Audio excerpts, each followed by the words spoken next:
ప్రభునందు ప్రియమైన దేవుని బిడ్డలకు నా హృదయపూర్వక వందనాలు తెలియజేస్తున్నాండి. నా పేరు సువార్తరాజు. దేవుని మాటలు తెలుసుకుందాం.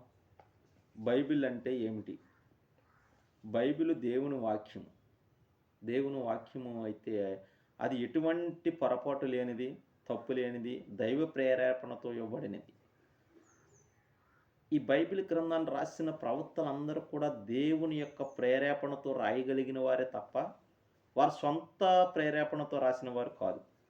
దేవుని ప్రేరేపణ, దేవుని యొక్క పరిశుద్ధాత్మ ద్వారా వారు ప్రేరేపించబడి వారు రాయడం జరిగింది ప్రియమైన బిడ్డ. అందుకే పొరపాటు లేనిది, తప్పు లేనిది, దైవ ప్రేరణతో రాయబడినదని బైబిల్ పండితులు చెప్పడం జరుగుతుంది. యుగ యుగాలు దేవుని చేత మన కొరకు పరిపూర్ణ సంరక్షించబడినది.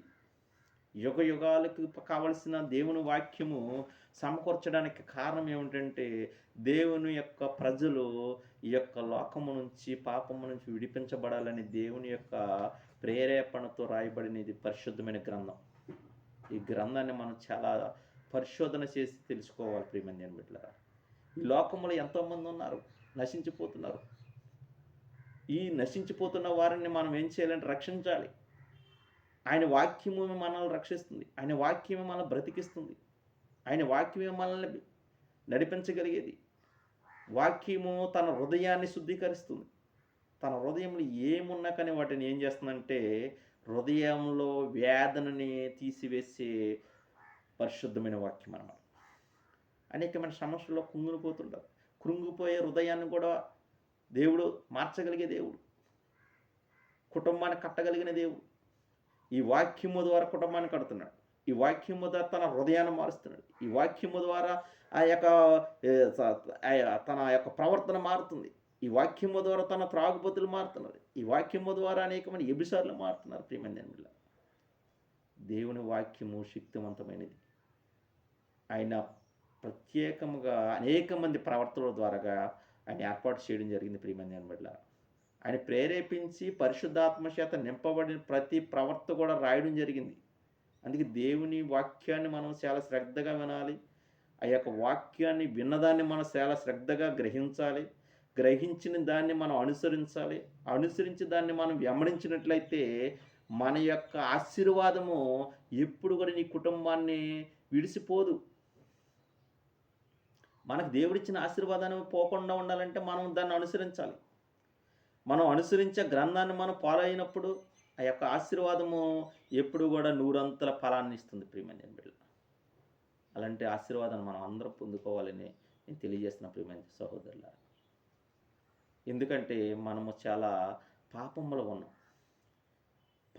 ఉన్నాం కనుక మనం చేసిన పాపాల నుంచి రక్షించడానికి వచ్చిన దేవాది దేవుడు ఎవరైనా ఉన్నారండి? నజరేయుడైన యేసుక్రీస్తు అన్నవాడు ప్రియమైన. బైబిలు అనేది ఆది నుండి అంతము వరకు దేవుడు మనుషునితో వ్యవహరించిన విధానాన్ని సంబంధించిన వృత్తాంతము. అది మనుషుని సృష్టి, పతనము మరియు విమోచనం గురించి తెలియజేస్తుంది. అది మనుషుని కొరకు దేవుని రక్షణ ప్రణాళికలు వెల్లడిస్తుంది. అది నీకును నాకును సంబంధించింది.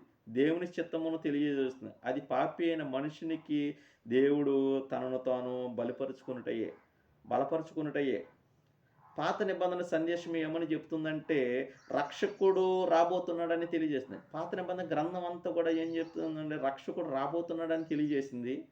కొత్త నిబంధన సందేశంలోకి వచ్చేటప్పుడు కొత్త నిబంధన గ్రంథం ఏం తెలియజేస్తుంది? రక్షకుడు వచ్చి ఉన్నాడని తెలియజేస్తుంది. ఈ రక్షకుడు వచ్చి ఉన్నాడని మనకు తెలియజేసింది. అయితే రెండు గ్రంథాలు మరలా ఏం తెలియజేస్తున్నాయి అంటే రక్షకుడు మరలా రాబోతున్నాడని తెలియజేస్తున్నాయి. దేవునికి స్తోత్రం, హల్లెలూయా. రక్షకుడు మరలా రాబోతున్నాడు. పాత నిబంధన గ్రంథం ఏమో రక్షకుడు రాబోతున్నాడని తెలియజేసింది. కొత్త నిబంధన గ్రంథం ఏమో రక్షకుడు వచ్చి ఉన్నాడని తెలియజేసింది. ఈ రెండు గ్రంథాలు కూడా మరలా మనకి ఏమని తెలియజేస్తున్నాయి అంటే రక్షకుడు మరలా రాబోతున్నాడని. ఇది మనం గ్రహించాలి. ఆయన రాకడ పర్యంతరము ఆయన రాకడ ఉంది. ఆయన రాజ్యవ్యాప్తి కొరకు సిద్ధపాటు మనం కలిగి ఉండాలి. ఆయన రాకడ మనకుంది. అందుకే ఆయన మరలా రాబోతున్నాడు.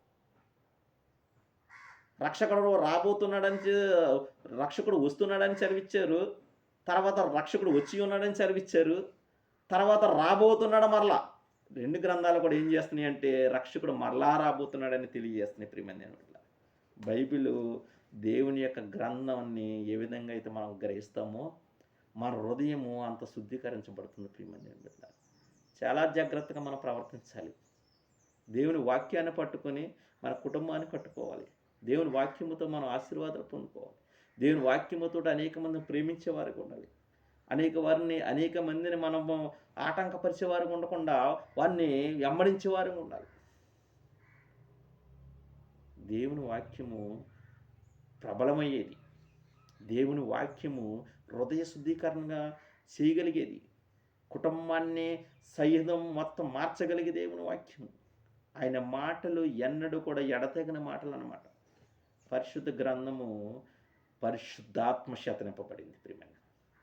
అందుకే పరిశుద్ధాత్మ చేత ప్రవర్తలందరూ కూడా గ్రంథాన్ని రచించడానికి దేవుని ప్రేరేపణతోనే జరిగింది. దేవుని వాక్యము దేవుని ప్రేరేపణ. అందుకే దేవుడి వాక్యమై ఉన్నాడు. నేనే మార్గము, నేనే జీవమును, నేను తప్ప వేరొక దేవుడు మీకు ఉండకూడదు అని చదివించాడు. నేను వాక్యమై ఉన్నాను. నేను వాక్యమై ఉన్నాను కనుక మీరును వాక్యమును గ్రహించేవారుగా ఉండాలి. మీరు వాక్యమును అర్థం చేసుకునేవారుగా ఉండాలి. వాక్యమును మనం భుజించేవారుగా ఉండాలి. వాక్యమును మనం ఆశీర్వాదకరంగా మార్చుకునేవారుగా ఉండాలి ప్రియమైన దేవుని బిడ్డలారా. అలా నీ వాక్యాన్ని, నువ్వు దేవుని వాక్యాన్ని నీ హృదయంలో ఎప్పుడైతే నువ్వు భద్రపరుచుకుంటావో నీ కుటుంబం ఆశీర్వాదకరంగా మార్చబడుతుంది ప్రియమైన దేవుని.